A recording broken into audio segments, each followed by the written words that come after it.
In the 18th century, European warfare followed a predictable, seasonal rhythm. Armies typically retired to winter quarters in December, waiting for the spring to resume operations on the flat, open terrain of the continent. Success depended on linear tactics. Regiments marched onto the field in columns before deploying into lines 3 ranks deep. At their officer's command, they stood shoulder to shoulder to deliver a single, massive volley of fire.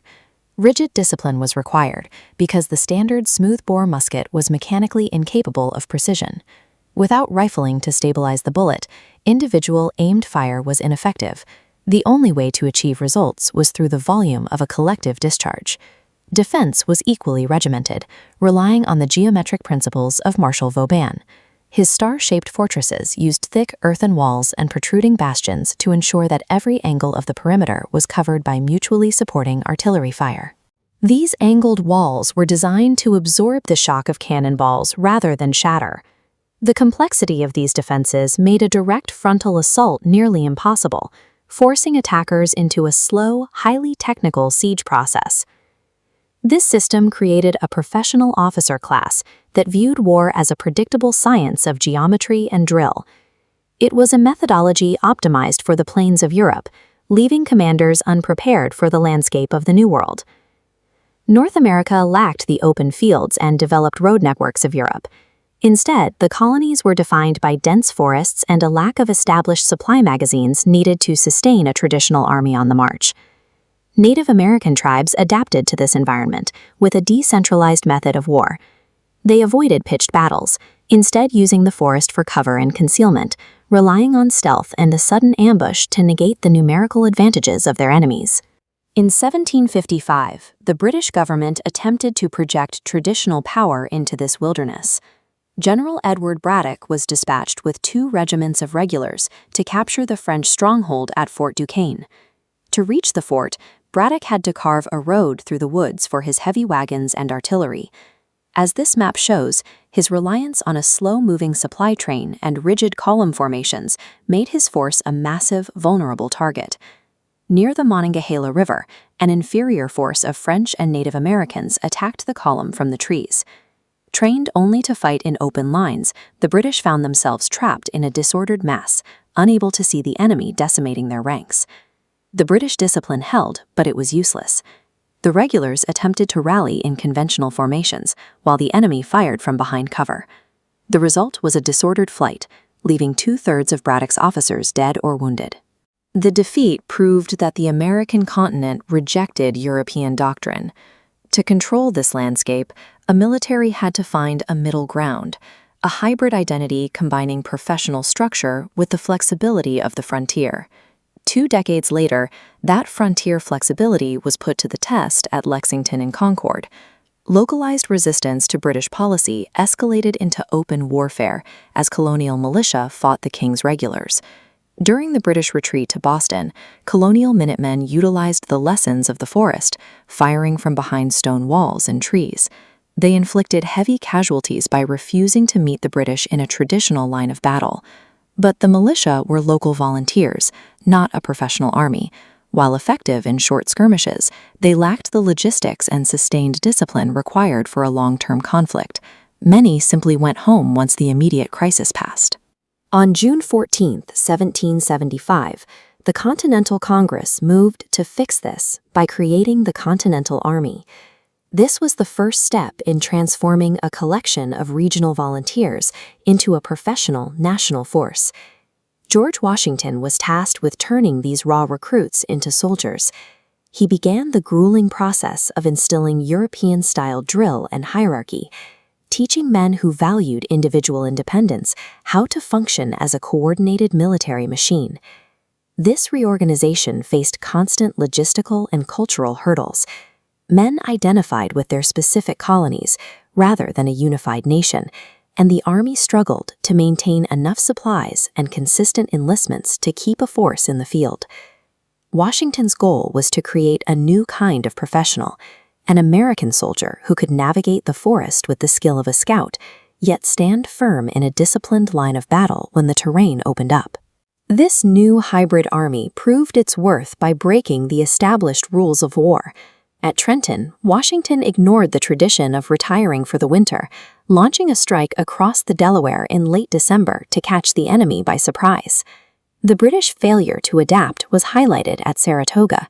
A lumbering British force, weighed down by the same heavy baggage trains that doomed Braddock, was eventually surrounded and forced to surrender by a mobile American force.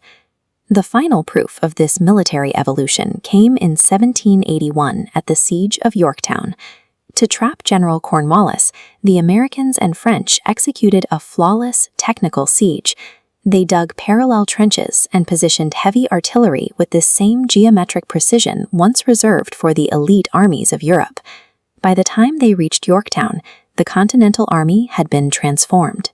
Through years of rigorous drill and the adoption of professional military standards, the force that began as a loose collection of farmers had mastered the most complex engineering and tactical sciences of the 18th century. The victory was not a result of rejecting European military science, but of mastering it and applying it within the American landscape. This blend of rigid structure and frontier adaptability allowed the Continental Army to outlast and eventually outmaneuver a global empire.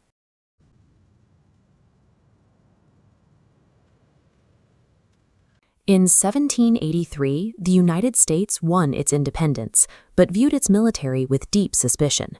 The founders believed a permanent professional fighting force, a standing army, was an inherent threat to liberty, destined to become an instrument of tyranny. This fear seemed entirely justified when Continental officers, frustrated by unpaid wages, circulated petitions threatening to mutiny against Congress. The Newburgh Conspiracy terrified the civilian government, cementing the belief that soldiers could not be trusted with power during peacetime. Congress responded with a drastic purge. They ordered the Continental Army completely disbanded. The nation's entire authorized defense force was reduced to just 80 artillerymen, retained solely to guard military stores at West Point and Fort Pitt. Alexander Hamilton argued that the new republic still needed a regular fighting force to survive. The public widely rejected his warnings. Instead, they placed their entire faith in the romanticized ideal of the local citizen militia, local volunteers who would supposedly rise from their farms only when danger appeared and return home the moment the threat passed. This left a fractured, disarmed nation clinging to the eastern seaboard of a massive, contested continent. They were entirely surrounded by the heavily armed colonial empires of Europe to the north and south, and highly organized Native American tribal coalitions to the west. The young government deliberately prioritized ideological purity over physical security. By disarming to protect their internal liberty, they laid out a welcome mat for external destruction. As American settlers pushed aggressively into the Northwest Territory, they collided with a powerful confederacy of Native American tribes determined to hold the Ohio Valley. To secure the frontier, the government dispatched General Josiah Harmer with a force composed largely of untrained local militia. They lacked basic discipline, broke ranks under pressure, and were swiftly routed by native warriors. The following year, General Arthur St. Clair led another expedition that suffered an even worse fate. In one of the most devastating defeats in United States military history, hundreds of soldiers were slaughtered. The myth of the naturally superior citizen soldier evaporated in the Ohio woods. The casualty lists reaching the Capitol forced President George Washington's hand. He abandoned his political hesitations and recognized that local volunteers could not secure the frontier. He needed a reliable federal military force. Washington appointed General Mad Anthony Wayne to build a new institution, the Legion of the United States. Wayne rejected the amateur militia model, enforcing strict European-style military standards and rigorously drilling his recruits in the combined use of infantry, cavalry, and artillery. That rigorous training paid off in 1794. Wayne's disciplined regulars held their formations and executed precise maneuvers through dense, storm-felled trees, delivering a decisive American victory at the Battle of Fallen Timbers. Wayne's success provided undeniable proof. Securing the nation's borders required the cold, practiced discipline of a professional army, not relying on the patriotic spirit of local volunteers. Yet political amnesia soon set in. Anti-military factions regained control in Congress and systematically dismantled Wayne's professional corps. When the United States declared war on Great Britain in 1812, it had almost no regular forces ready to deploy. The government once again fell back on the revived militia system to invade Canada and defend the coastlines. Without proper supply lines or combat training, these units broke apart when they encountered highly trained, combat-tested British regulars. The structural failure of the citizen-soldier model was absolute. Local militias cited constitutional technicalities and outright refused to cross state borders to fight. This legally paralyzed the American command and halted any coordinated national defense strategy. With the American military apparatus frozen, a British expeditionary force marched unchecked into the capital. In 1814, they set fire to the city, burning the White House and the Capitol building to the ground. The federal government scattered into the surrounding countryside. Despite the immediate physical threat to the nation's political center, the local militias proved completely incapable of mounting an organized resistance to stop the destruction. The stubborn adherence to the militia myth resulted in the literal burning of the Republic's core. By rejecting a permanent defense force, the American experiment had pushed itself to the absolute brink of total collapse. From the ashes of the 1812 disasters, a new breed of professional American officer emerged. Commanders like Winfield Scott realized that enthusiasm could not compete with organization and structure. Scott established a punishing, rigorous training camp in Buffalo, New York. He forced raw recruits through continuous tactical drills, transforming disorganized volunteers into a European-style professional fighting force capable of executing complex maneuvers under fire. At the Battle of Chippewa, American regulars held their ground against a British advance. They absorbed heavy volleys without breaking ranks, shattering the assumption that American infantry would scatter. This disciplined approach allowed commanders to move units in perfect unison, concentrating firepower to overwhelm the opposition. This shift toward disciplined, organized combat culminated at the Battle of New Orleans, where Major General Andrew Jackson's strategically positioned forces delivered a crushing tactical defeat to a massive British expeditionary army. The United States survived the War of 1812, and the existential debate of the early republic was permanently settled. The founders' anti-military ideology had to evolve, conceding the hard truth that a free republic cannot survive without the shield of a professional military force. In 1815, the young republic stood amid the blackened ruins of the Capitol building in Washington. The War of 1812 had exposed severe vulnerabilities in relying on disjointed state militias to defend the nation's borders. To survive against the established empires of Europe, the United States had to let go of its deep-seated colonial fear of a permanent standing military force. Secretary of War John C. Calhoun proposed a structural solution to balance this fear with national security. He famously called it the expansible army. The government would maintain a small, highly trained cadre of officers and regulars in peacetime. In the event of war, this professional corps would rapidly absorb and organize thousands of incoming citizen soldiers. National defense moved away from a temporary civic duty. It became a permanent, scalable institution.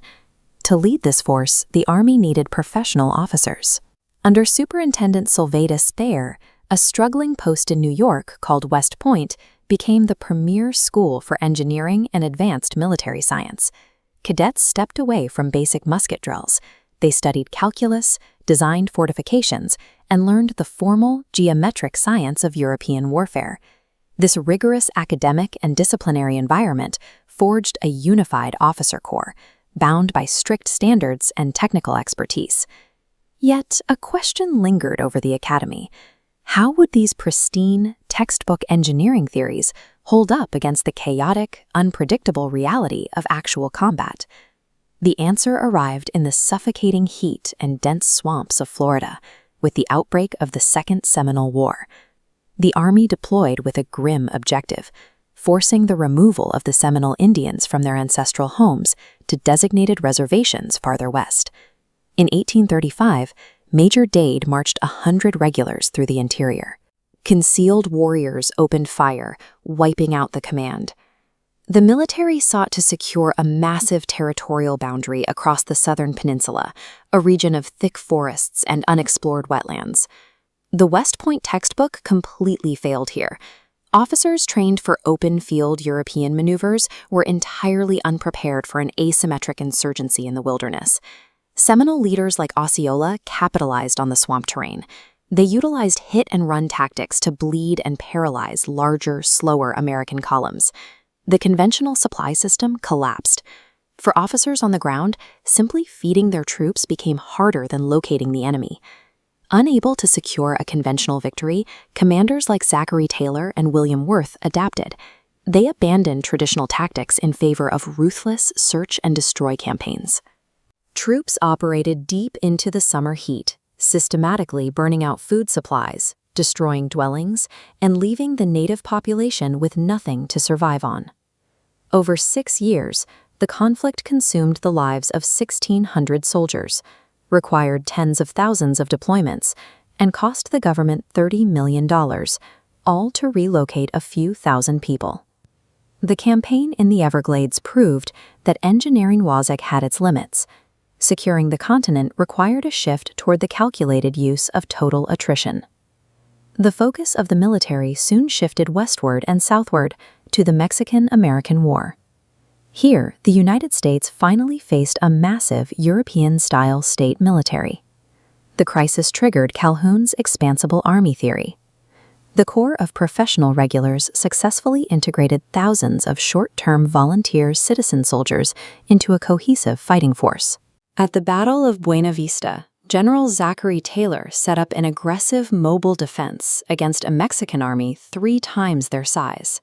The advanced technology taught at the academy paid dividends. Mobile artillery batteries rapidly repositioned to decimate advancing enemy ranks. Further south, General Winfield Scott executed a massive logistical triumph. He orchestrated a highly coordinated amphibious landing at Veracruz, followed by a relentless march straight to Mexico City. The campaign proved the original theory. A small, educated, professional cadre could organize a massive volunteer force and project overwhelming conventional power across the continent. In a matter of decades, the borders of the Republic expanded from the eastern seaboard all the way to the Pacific Ocean. This rapid territorial conquest was driven by the strict mathematical discipline of West Point engineers, combined with the harsh lessons learned in the Florida swamps. It established a dual identity for the American military system, unparalleled technical proficiency, permanently intertwined with the raw violence of territorial dispossession. The professional army secured the boundaries of a modern nation, but forging that destiny exacted a heavy, indelible human toll. In the spring of 1861, Americans on both sides of the Mason-Dixon line expected a brief, glorious campaign. Young men rushed to enlist for the chance to wear a sharp uniform and prove their courage in a single, decisive engagement. But that romanticized vision of 19th-century combat was about to be shattered by the brutal reality of industrial warfare. Following the secession of 7 Deep South states, President Abraham Lincoln needed a military force to suppress the rebellion. Acting under existing laws, he called upon the governors of the loyal states to provide 75,000 militiamen. The maximum length of service permitted for these recruits was just 90 days. The urgency escalated after Confederate artillery bombarded Fort Sumter in Charleston Harbor, forcing its surrender after 34 hours. The attack removed political hurdles for Lincoln and ignited a patriotic fervor across the continent. Volunteers flooded recruitment centers in a festive, chivalric rush to take up arms. Civilians and politicians alike treated the impending clash as an event to be witnessed rather than feared. People packed picnic baskets and rode out in carriages to watch the armies gather, fully expecting the rebellion to be quelled before the autumn harvest. This festive atmosphere hid a severe miscalculation. The sheer volume of men being armed and directed toward the front lines dwarfed any previous mobilization on the continent. Neither government fully grasped the scale of violence they were about to unleash.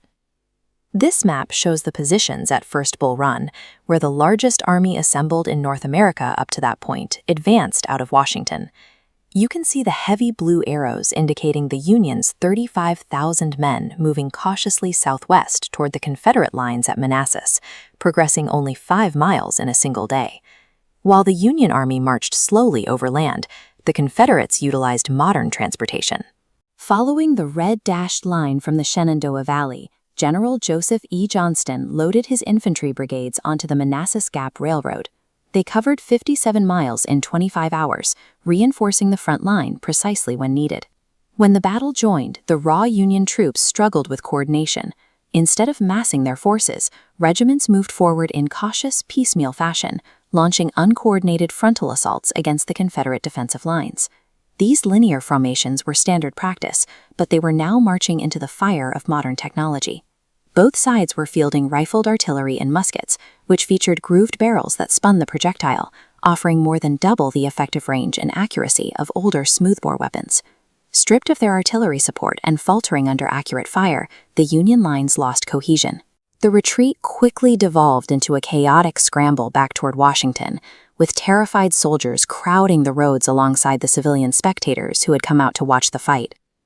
The 3,000 casualties at Bull Run forced a harsh awakening. The 90-day militia was disbanded, and Congress immediately authorized a 500,000-man volunteer force to serve for the duration of the conflict. Both governments began preparing for a massive, protracted struggle.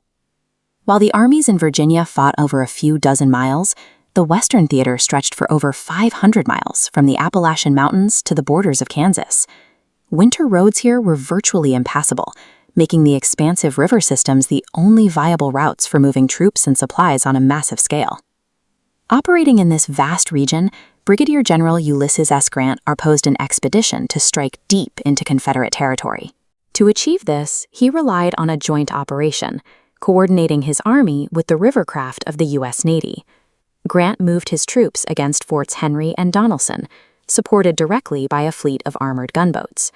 The concussive bombardment from these iron batteries was so devastating, defenders lowered their colors before Grant's infantry even reached the action.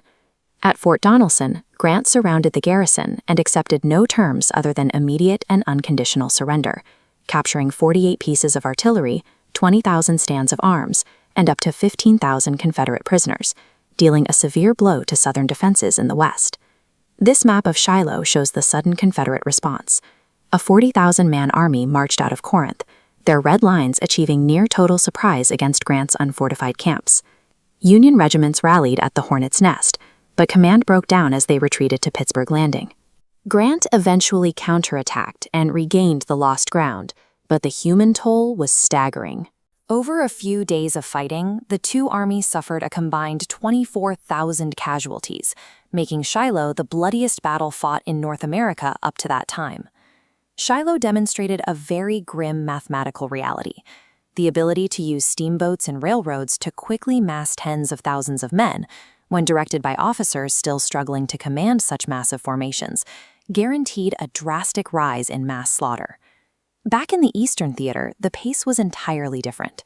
Major General George B. McClellan took command of the Army of the Potomac, initiating a massive, meticulously planned movement up the Virginia Peninsula toward Richmond. Instead of advancing rapidly, McClellan approached the campaign with a siege warfare mentality. Convinced by faulty intelligence that he was constantly outnumbered, he moved his colossal force at a crawl, giving the enemy ample time to prepare. The Confederate response was decisive. Robert E. Lee assumed command and authorized a spectacularly bold diversion.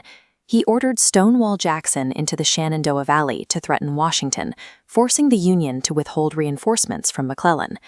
Jackson executed his campaign through extreme physical endurance.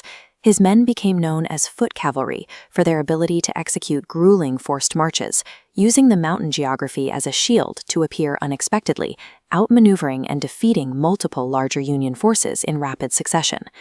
To break through the tactical maneuvering, both armies deployed new technologies to gather intelligence.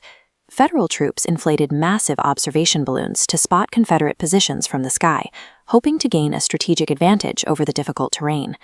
McClellan's sluggish advance eventually culminated in the 7 days battles, Over a week of continuous combat, Lee aggressively pushed the Union Army back down the peninsula.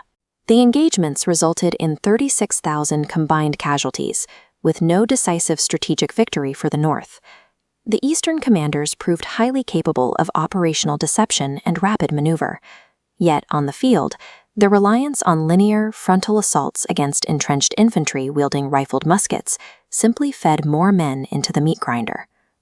By late 1862, the escalating violence completely overwhelmed the medical and logistical capacities of both armies. The Bloody Autumn campaigns left thousands of wounded men waiting days for treatment, and thousands more dead on the field. For the citizens at home, casualty lists printed in newspapers had always been an abstraction. The emerging technology of glass plate photography made the physical toll of the war visible to the broader public. Photographers captured the grim reality of the battlefield aftermath. The parade ground pageantry of 1861 enlistment drives was replaced by scenes of exhausted burial details digging mass trenches for the unceremonious disposal of the dead.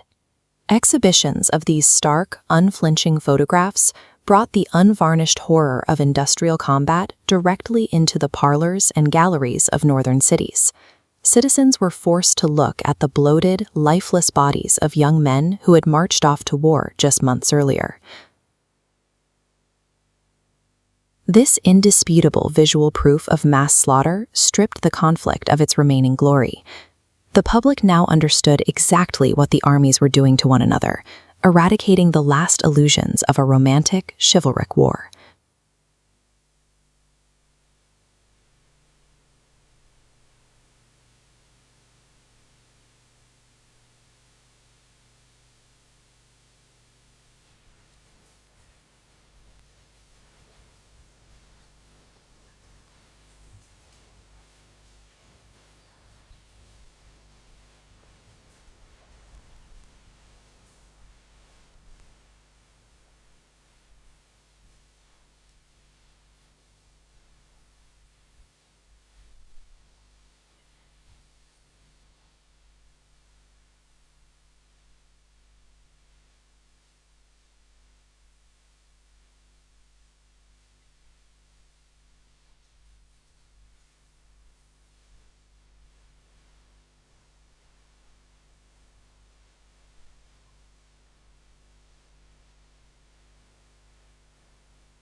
Of the United States. With the issuance of the Emancipation Proclamation, Lincoln shifted the Union's goal from preserving borders to eradicating the institution of slavery. This decree turned the advancing Union Army into an active force of liberation. It also effectively ended any hope the Confederacy had of securing foreign intervention, as European nations that had already abolished slavery would not intervene against a government fighting to end it. There was no turning back. By targeting slavery, Lincoln committed to a conflict that would dismantle the core of the Southern social and economic order. The compromise that had held the Republic together since its founding was gone. The proclamation ended any possibility of a negotiated return to the 1860 status quo, ensuring the war would continue until the system that had broken the Union was permanently destroyed. In May of 1863, deep in a Virginia forest, a Confederate army of 60,000 men defeated a Union force, more than twice its size, at the Battle of Chancellorsville. This tactical map charts how Lee accomplished it. Instead of retreating, he divided his smaller force. Using speed and dense terrain to mask his movements, he outflanked the static Union lines. Pinned against the Rappahannock River, the Federal troops suffered 17,000 casualties. Yet the victory proved largely an illusion. The Confederate Army suffered 13,000 casualties it could not replace, while the South's crippling shortages of food, horses, and industrial output remained entirely untouched. Tactical success on a single Virginia battlefield did nothing to alter the strategic math of a continent-spanning conflict. That math pushed Lee into a desperate gamble. Needing to relieve the pressure on Richmond and gather supplies, he launched an invasion of the North, colliding with the Union Army at an obscure crossroads called Gettysburg. What began as a chance meeting escalated into an agonizing infantry clash.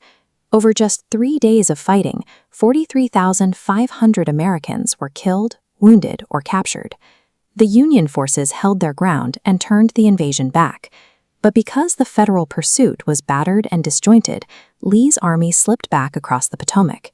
In Washington, President Lincoln watched his commanders repeatedly win defensive stands but fail to follow through. His armies were operating in isolated silos, completely uncoordinated. The North possessed overwhelming manpower, vast rail networks, and endless factory output. Yet raw resources alone could not force a conclusion. The Union required a modern system to wield them. The shift toward that system began in the Western Theater under Ulysses S. Grant. While Eastern armies ground against each other in frontal assaults, Grant approached the Confederate stronghold of Vicksburg as a problem of logistics and maneuver. Looking at this operational map, you can see Grant's solution. Rather than fight his way down a heavily defended corridor, he intentionally abandoned his own secure supply lines. His troops carried minimal rations, living off the hostile countryside to maximize their speed. Moving rapidly, Grant's forces won 4 distinct victories in 18 days, eventually laying siege to the city. Without relying on mass infantry charges, he starved the garrison and removed 40,000 Confederate soldiers from the board. Vicksburg's surrender placed the entire length of the Mississippi River under Federal control, physically slicing the Confederacy in half.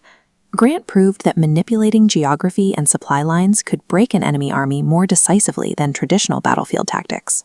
This photograph shows the imposing heights of Lookout Mountain towering over the Tennessee River in late 1863. Confederate forces held these ridges, trapping a Union army in the city of Chattanooga below and cutting their supply lines. To break the siege, the federal government mobilized its industrial network. In just days, they loaded trains in Virginia and transported 20,000 troops 1,157 miles across the continent to Alabama. Moving infantry was only part of the equation. Planners navigated 4 separate train changes due to mismatched track gauges, while simultaneously hauling thousands of horses, mules, and heavy artillery batteries.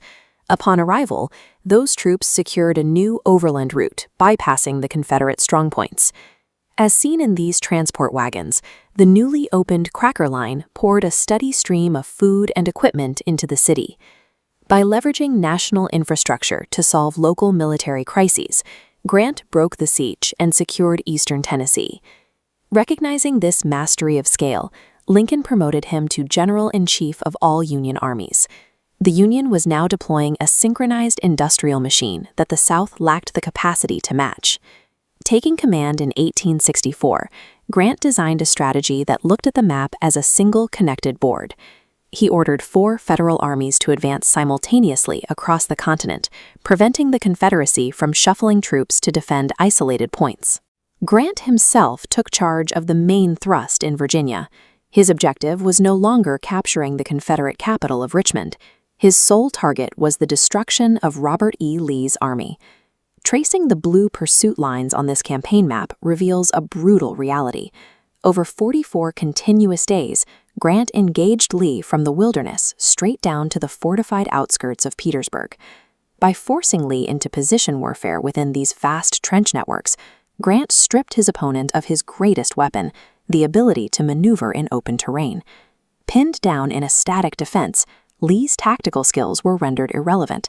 It was now a war of sheer attrition, a mathematical equation that heavily favored the Union's superior numbers. While Lee was locked in place, the second half of Grant's strategy swung into action. General William T. Sherman took 62,000 combat veterans and began marching southeast across Georgia. Operating without vulnerable supply lines, Sherman executed a deliberate campaign of economic warfare.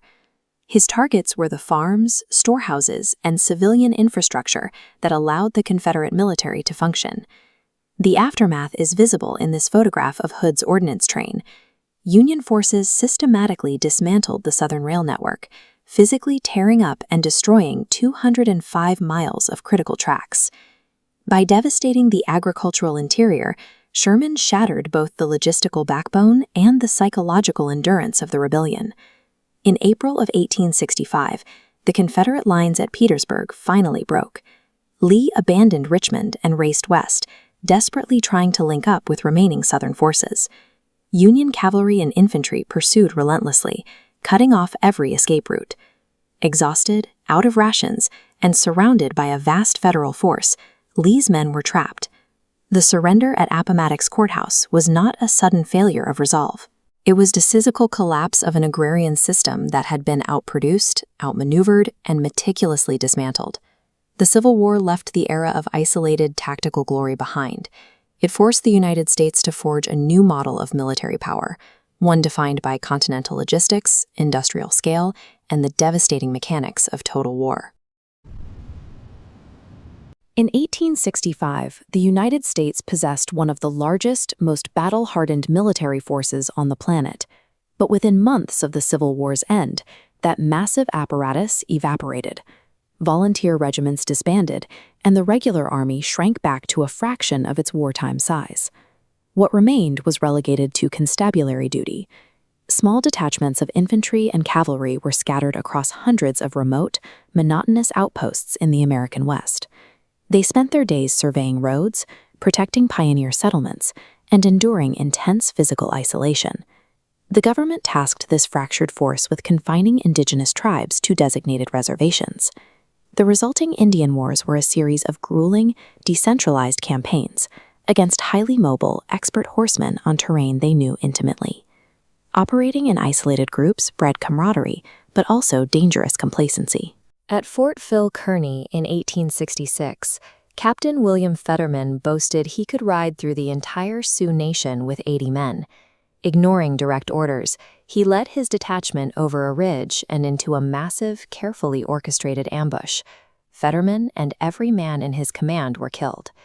Survival often required specialized tactics and technological advantages. The following year, during the Wagon Box fight, a detachment of 31 soldiers held off hundreds of Sioux and Cheyenne warriors for 4 hours.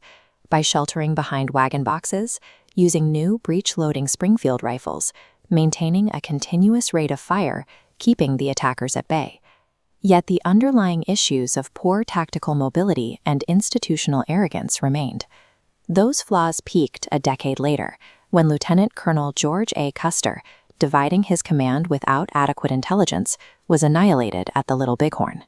Decades of fighting elusive, irregular forces on the plains forged a tight-knit brotherhood of combat-tested small unit leaders. But it also left the United States Army entirely unpracticed in moving, supplying, and coordinating massive formations. The brutal final military clash of this era occurred in December 1890. An attempt to disarm a band of Sioux at Wounded Knee Creek escalated into chaotic firing, leaving 25 soldiers and over 150 Sioux men, women, and children dead in the snow. By that point, the physical landscape of the West had been largely mapped, settled, and connected by a dense network of railroads. Territories were rapidly transitioning into states, effectively closing the Western safety valve that had defined American expansion for a century. The United States had successfully conquered and consolidated a continent.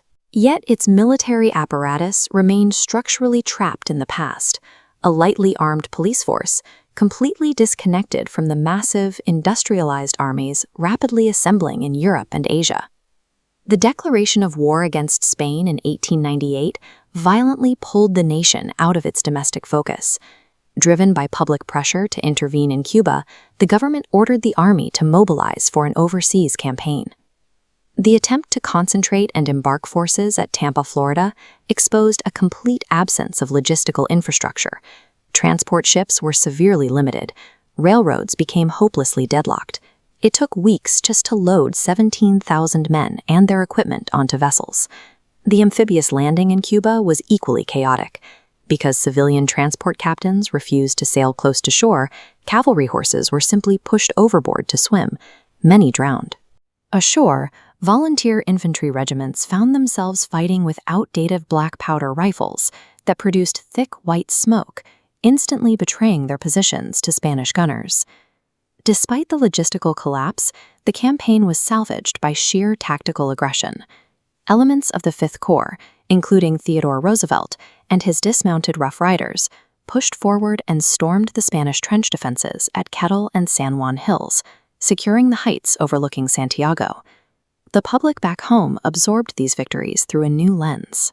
The Spanish-American War was the first United States conflict captured on early motion picture cameras by companies like Edison and Biograph, turning distant troop movements into immediate, kinetic theater for American audiences. But the celebrations obscured a troubling reality. The United States had won the battles, but the chaotic, disease-ridden mobilization process proved that its underlying military system was entirely broken. The Treaty of Paris formalized the Spanish defeat and abruptly handed the United States control of territories stretching from the Caribbean Sea across the Pacific Ocean. Almost immediately, the Army had to pivot from conventional warfare to a brutal, protracted counterinsurgency. In the Philippines, American forces spent years fighting local nationalists, pacifying villages thousands of miles from the mainland. Simultaneously, American troops were deployed to China during the Boxer Uprising, participating in a massive multinational coalition to secure trade access and protect foreign nationals in Beijing.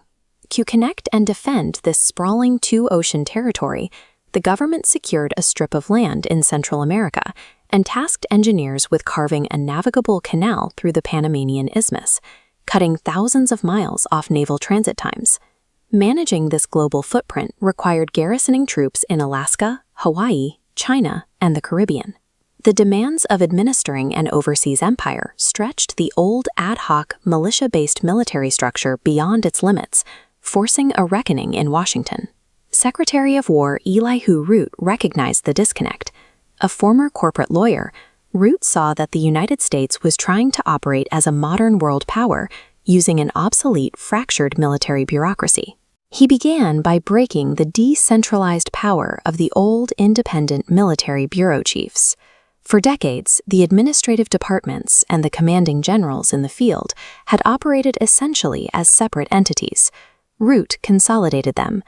To lead this new structure, he replaced the commanding general position with a chief of staff, supported by a general staff. This dedicated group of officers was removed from daily administrative tasks and specifically tasked with long-term strategic planning and intelligence gathering. He pushed further, establishing the Army War College to ensure continuous professional education for senior officers. At the same time, new legislation standardized the training and equipment of the state militias, formally integrating the National Guard as a reliable federal reserve. Through these deliberate structural changes, the Army transitioned from a scattered collection of frontier outposts into a centralized, expansible organization capable of systematic planning. The first practical test of this modernized system occurred in 1916, when the Army was ordered to pursue Pancho Villa across the southern border into Mexico. They executed a rapid, large-scale deployment. Tens of thousands of regulars and National Guardsmen were quickly concentrated, supplied, and maneuvered. It proved that the new command and logistical frameworks could actually manage troops at scale under field conditions. That capacity was required almost immediately. In 1917, following the interception of the Zimmermann telegram and Germany's resumption of unrestricted submarine warfare, the United States formally entered the Great War. The scale of the mobilization was immense. But for the first time in its history, the War Department possessed the institutional architecture necessary to draft, to fully train, and to project a massive expeditionary force across the Atlantic Ocean. The men marching toward the trenches of Europe bore little resemblance to the small, horse-mounted cavalry detachments that had patrolled the empty plains just decades earlier. They were moving as a unified, mechanized force. Through a half-century of grueling operational stress tests, from the isolation of the western frontier to the dense jungles of the Pacific, the United States had systematically dismantled its old ad hoc traditions and forged a modern military machine, fully prepared to step onto the world stage.